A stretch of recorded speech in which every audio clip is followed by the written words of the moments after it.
Welcome back to the Motorhome Matt podcast. I'm Keith Gooden. And I'm Motorhome Matt. He's the expert, I'm not. It's brought to you with thatleisureshop.com. And in the news today, we're still looking for sponsors for the podcast, and we want you and your business on this podcast from next week. Can it be done then, Matt? Of course it can be done, yeah. We're talking to lots of people about getting involved. It's fantastic. Maybe you want to sponsor us up to Christmas.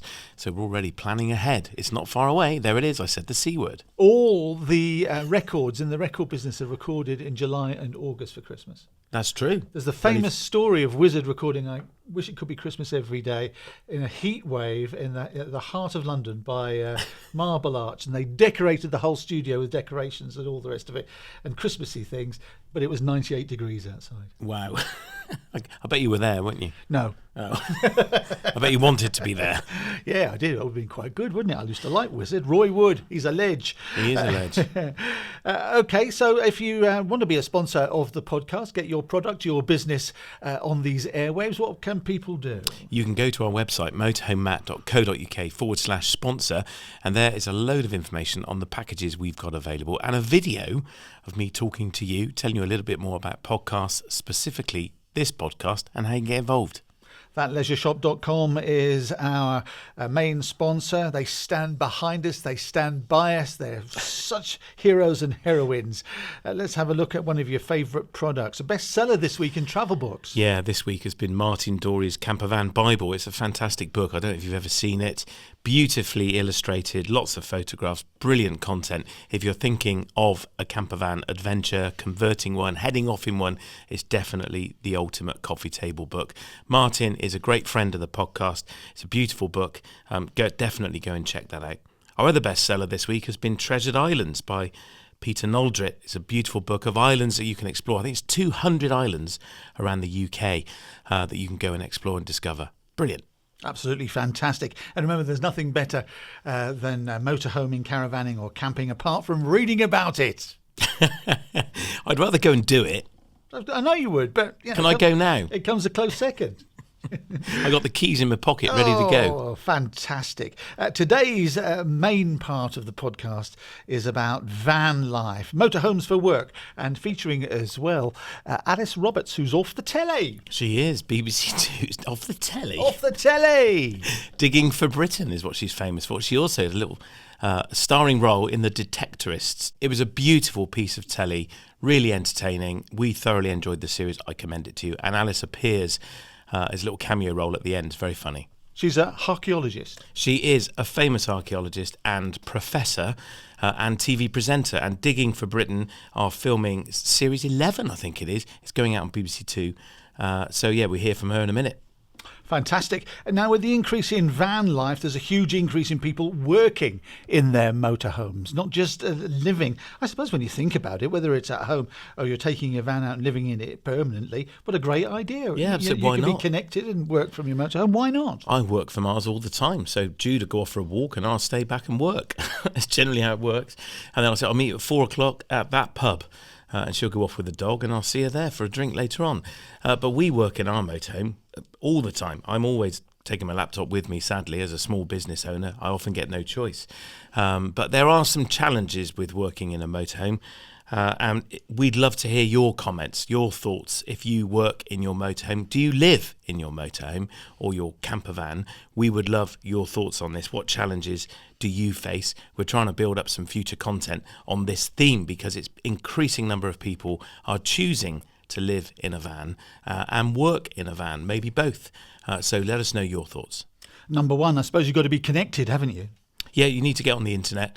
Lots of ways that you can do that. Mobile routers, you can obviously tether off your iPhone, but there's an increasing number of 4G and 5G aerials that you can tether to, and we are going to do a whole episode on this in the future, so stay tuned for that. But what do you use to get on the internet? That's a really key factor in terms of getting connectivity, particularly if you're uploading lots of video, you're going to need a pretty hefty connection to the world. And I suppose if you're loading up your van with things for working in, then security becomes an issue because you've got thousands of pounds worth of computers around. Well, you could do, yeah. So making sure it's all insured. So on this point of insurance, making sure your contents are all insured. In a previous episode with Caravan Guard, they made a really good tip, made the point, keep the receipts for stuff that you've bought that goes in your camper van. So even if you're not living in it, you've got tables, chairs, plates, bowls, all the stuff that you use in it. Keep the receipts because it is covered under many insurance policies. If you're living in the van full time, it's really important you tell your insurer. I was talking to one just last week and we were arranging some content with them, and they quoted a story that they were unable to pay out an insurance claim for a vehicle that had been stolen, a camper van, and the occupant was living in it full time. It's therefore not insured because they were not aware of that. Really? You hire out lots of motorhomes, don't you, for TV and film productions? The Outlaws is one of them. Christopher Walken was just talking to you last week, wasn't he? It wasn't last week. Yeah, Christopher wasn't in one of our motorhomes, actually. He was given a big luxury American RV. Yeah. Well, you didn't tell me about that. He's posh, isn't he? He's Hollywood. He is Hollywood, Yeah. But Stephen Merchant was in one, and he used it as his office every day on set. He was using it as his private toilet and his workstation, and the motorhome we were giving him was very tall because he is, and he was using it as a place for meetings, and it had 2 tables in it, great big tables, and he could use his laptop and plan the script and plan the day's shooting. And every day he was working from a motorhome on set, and they were on location at various places throughout the city of Bristol, day and night, so it was a really useful resource for him. That sounds good. When you say he was using it as a toilet, he was using the toilet in the motorhome caravan. He was. Was it a motorhome or caravan? It was a motorhome, yes, he was using the toilet. Did he go driving in it at all? No. I think probably getting him insured to drive it probably now would be tricky. Yeah, I think you're probably I saw a friend of mine on the weekend. They've just bought a camper van, brand new, it's beautiful, a Globe car, and Simon won't mind me telling this story. He's a TV producer. Told the insurance company he's a TV producer. Could he get insurance?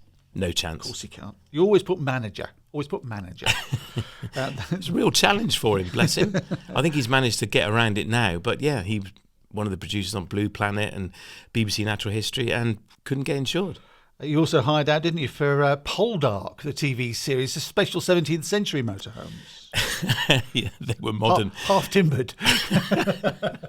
Coal powered. Yeah. No, we did. We had them on the set. Poldark was filmed, a lot of it on location, oddly not in Cornwall, where it's allegedly set. An amazing amount of it was based in South Wales and in the Cotswolds.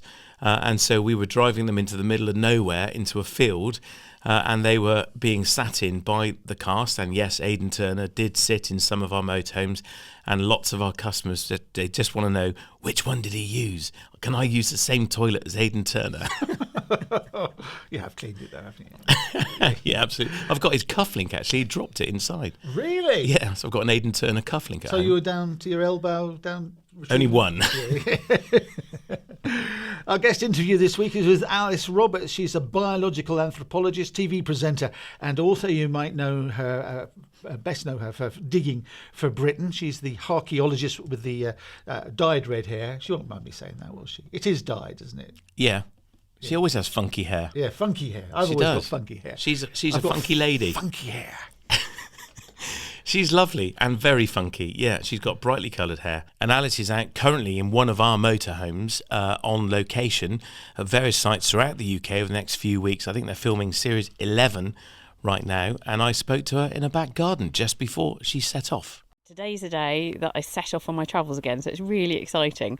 Really excited to be going off in a motorhome too. I mean, it is great travelling all around the country. I get to drop in on fascinating archaeological sites, and I think Digging for Britain is probably the only series that the BBC commissions without knowing what's going to be in it. And that's the excitement of it for me, is that we go off each year not knowing what the archaeologists are going to find. And even now, we've got an idea where we're going. We know what people are finding. They're obviously talking to us about their sites and their discoveries. But there will be things that emerge over the next few months that we don't anticipate. It's absolutely brilliant. So how long are you spending filming this series then? It's actually already started. So I did one day back in January, and some of the teams have been out filming at various archaeological sites over the last couple of months. I spend most of June, July. I have a bit of a break in August, and then I'm back on it in September. So it's a big chunk of the year for me. Yeah. And when will this new series be out? Probably the same time of year that the other series have been. So we've moved back onto BBC Two, which is a great joy. Means, I know, it's brilliant. Means we can go to more sites, means we can do more programmes. And for the last 2 years, it's been early January, so I imagine it will be the same 2024. And what is the best thing for you about using a motorhome for doing these shoots and travelling the country? Do you know, it's absolutely brilliant. I've had a camper van for a while. My own camper van is a T5 California, which I still use to go all over the place. I'll be heading off to Glastonbury in a couple of weeks' time to do the Free University of Glastonbury, speaking in a teepee at the back of the park. Cool. And I'll be taking my own camper van. But having the motorhome means that I'm a bit more independent. It's got a shower, it's got a loo, so I can go off grid a bit. I'll be staying on campsites a lot of the time, but I can also stay on some of the archaeological sites as well, which is absolutely brilliant. So the year before last, I stayed overnight at Silchester, which is this fantastic Roman site, and I was there with the site supervisors and, you know, just carried on chatting about the site into the night.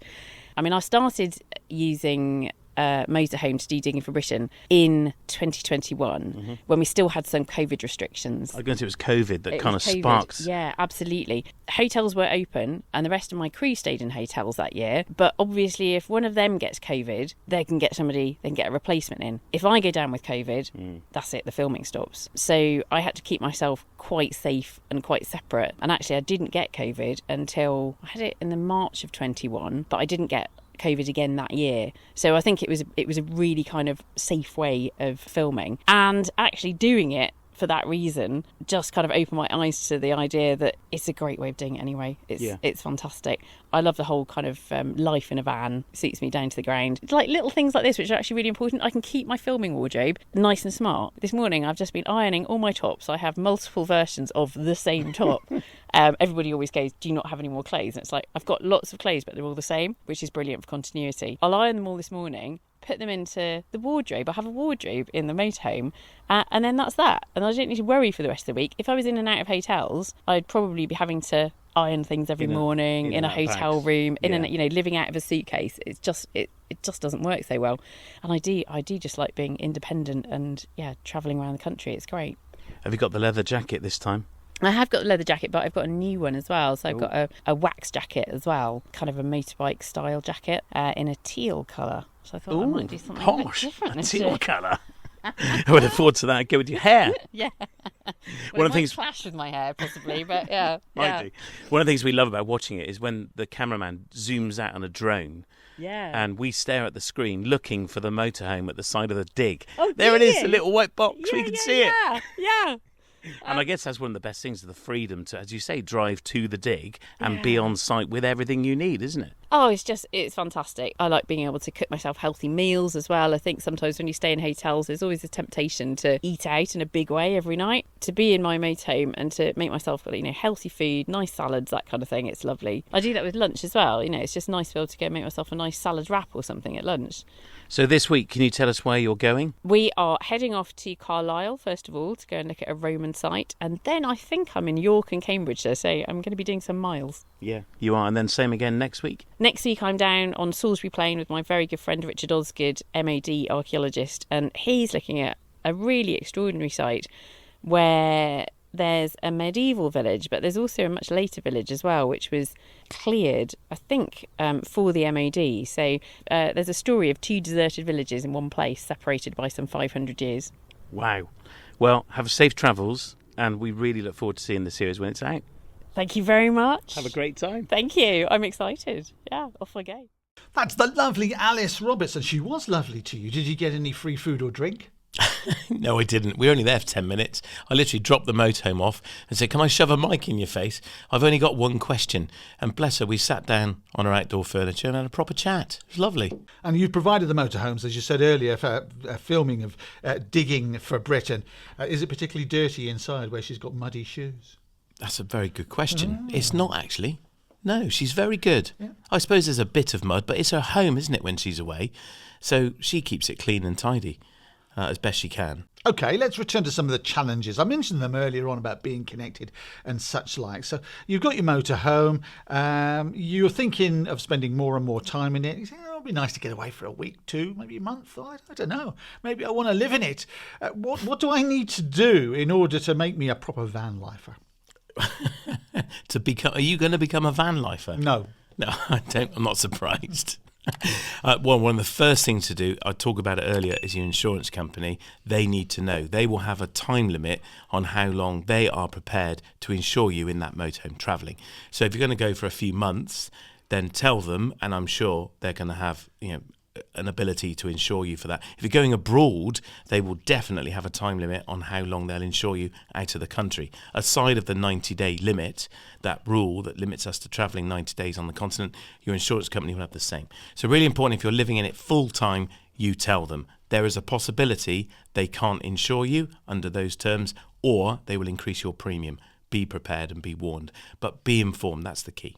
Tell them the truth, the whole truth, and nothing but the truth, because you never know if it comes to making a claim and you haven't been truthful, they just won't pay out on it, will they? Exactly, as I said earlier, that's the risk. They're insuring your risk is what Yeah. they're insuring. You're insuring your belongings, but they're insuring the risk to those belongings, so you have to be truthful. Now, not having a fixed address is an issue, isn't it?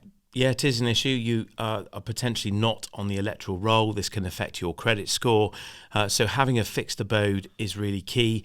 If you don't have a house, you don't own any bricks and mortar, then ask a family member or a friend if you can register yourself at their address and get on the electoral roll at their address. Make sure your banks are aware of this address and they will communicate with you, and make sure your driving licence is registered to that address as well. If you ever need to present ID for anything, it's really important that the addresses match. So people forget to tell the DVLA that they've moved house, and it means technically you haven't got a driving licence. You certainly haven't got a driving licence that you can use as proof of ID. Yeah, the driving licence, by the way, always belongs to the DVLA. They license you to drive, and they can get the police to take it off you any time they want. So, those addresses and things are very important. I've mentioned a couple of times these Wi-Fi connections, but if you're not connected these days, you're not part of the human race, are you? It really? Well, really? That's no, not true. You can't email, your reference for things like Googling. And let's face it, lots of people shop, they pay their bills, they do it all online. You don't need cash anymore. So Wi-Fi connectivity, and if you're going to be living in your van, you need to be part of the real world, don't you? Yeah, you do for certain things, certainly. And my 15-year-old recently used up all his data on his phone 4 days ahead of the renewal date. He came out in a rash. It's like he'd lost an arm. Dad, help! And we, of course, had to buy him some more data, which he needs to buy bus tickets. So I had to, but I was very tempted to say, well, tough. You've got your allocation, however many meg it is, make it last. But he needed to have some more. But I have to say, there is something very liberating about not having any connectivity. And I love going to, in fact, Jude will choose a holiday destination for us where there isn't any connectivity. I don't know if it's punishment for me, I don't know. But actually, so long as I know, that's fine. And we will go on holiday where we need connectivity, because we do need to keep in touch with work and stuff that's going on. But actually, taking a proper break where you can disconnect in every sense and just connect with nature without any interruption is really, really important. I refer to the Outjoyment report, where, you remember, the Camping and Caravanning Club released the report. We were both there when they did so. And the science behind the mental health benefits of getting out into nature. A motorhome, of course, a camper van is a great way to do it. But the mental health benefits have been scientifically proven by 2 universities that it is really, really good for you. So as soon as you can do it, I would commend it to you. Where to park? That's a big one. We've covered this, haven't we? In the past, there was the lorry park in Exmouth, which van lifers started to use, and they were slung out. We've had the problems in Bristol on the Downs. Van lifers are being asked to move on by the council. We talked to Darren as well, a YouTuber, about where he parks. He gave us some good advice, but it's an issue. Yeah, it certainly is. And it's finding somewhere to park where you feel safe, you're not impacting anybody else, and you're legally parked. Ultimately, your vehicle has to be taxed, MOT'd and insured, and then you can technically park on any road.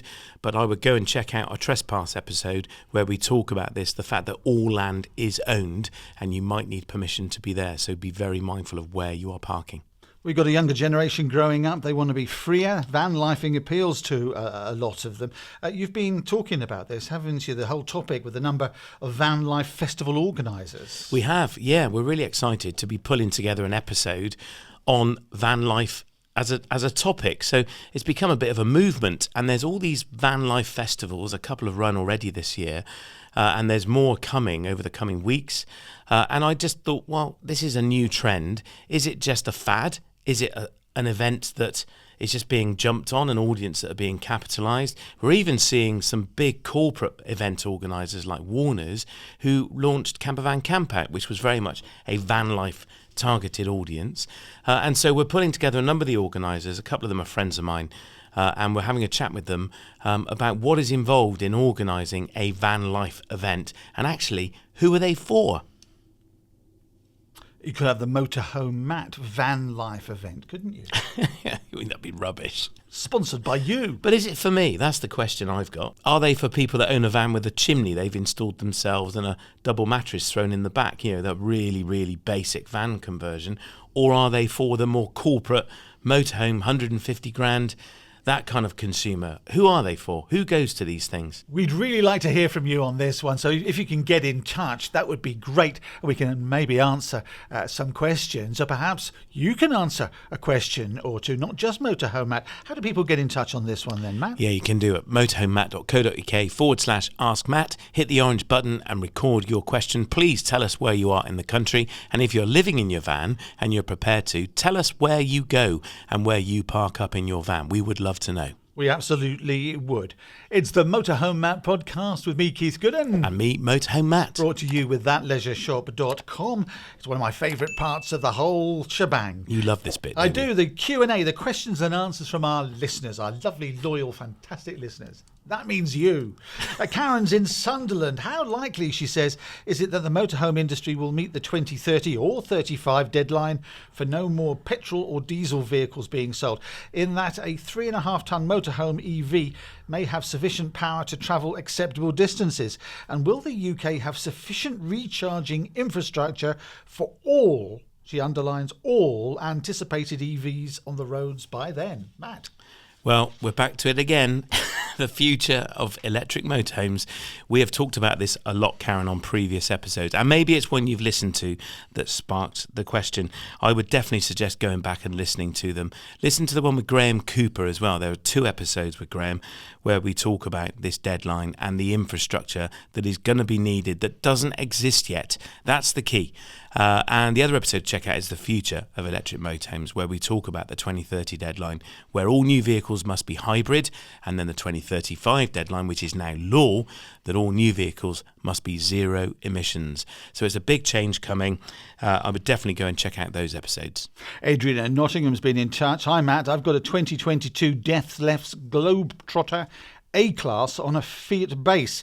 Since day one, there have been a couple of issues with the Fiat. I bought the vehicle new, but as the supplying dealer is 150 miles away, I've taken it to my local Fiat professional garage twice, and they've been unable to fix it. Now wanted in for several days for investigation. I've refused because they're a commercial enterprise, and I'm not prepared to leave it in a lorry graveyard for more than a day, let alone a week. Bit harsh there, Adrian, surely. I've spoken to Fiat, and both the other nearest recommendations from them were unable to take on new customers. Would I be better off paying for an auto electrician to take a look and go about trying to recover something from Fiat, or take a pilgrimage back to the supplying dealer and leave it with them? Wow. Okay. So firstly, lovely choice of motorhome, and Death Lefts, of course, while they have a UK network of dealers, they are not on every street corner. So you are going to have to travel to get to a Death Left dealer. That is something actually coming up to the October show, where motorhomes are for sale on various stands. make sure you ask the dealer, where are you based? Which is your dealership business and where in the country is it? Because if you live in Cornwall, you could be buying a motorhome from someone based in Scotland. Well, that's where you're going to collect it and probably where you're taking it if there's a problem. So definitely top tip for going to a show, which I know we've covered before, but maybe that's been Adrian's experience and why he's in this position. I know what you mean, though, about the van lorry graveyard. A Death Left Globetrotter A-Class is not a small motorhome, but in one of those environments, it is scary how small it feels. These articulated lorries, and there's all sorts of machinery that drives up and down the roads based in there for a service or repair. They are huge. And, you know, our motorhomes are very expensive and look tiny and very clean up against them. I've been there. I know exactly what you mean, Adrian. I think trying to claim money back from Fiat, I think you're probably on a hiding to nothing. You could try. If you can get hold of them, that's going to be the first challenge, and speak to someone with authority that's going to refund you. I think that you're on a loser there.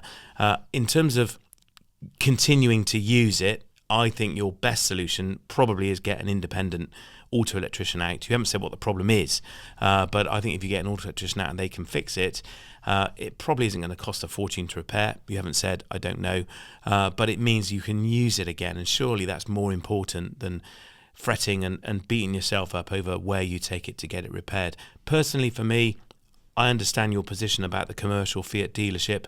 I understand your position and view on the dealer for the motorhome side being so far away. I would probably just get an auto electrician out, agree with them a price to get it fixed, and see where you go. There you go, Adrian. Hope that's been some help. And let us know when you get everything sorted, please. How do people get in touch then, Matt? Yeah, absolutely. On the website, you find us there, motorhomematt.co.uk. Type /Ask Matt. You can record a question or make a contribution. And please tell us where you are in the country when you're doing so, or you can fill in the form and submit your question there. You'll also find us on YouTube. We've got some lovely long content on YouTube, a whole range of different videos to watch. And we're on Facebook, Instagram, and TikTok too. TikTok too, and please share the love with a friend of the Motorhome Matt podcast. And if people listen on Apple and Spotify, please leave us a review. On Apple and Spotify, you can leave us a 5-star review. It really helps populate the podcast into other people's podcasts feeds. So we would be very grateful if you could help us by doing that.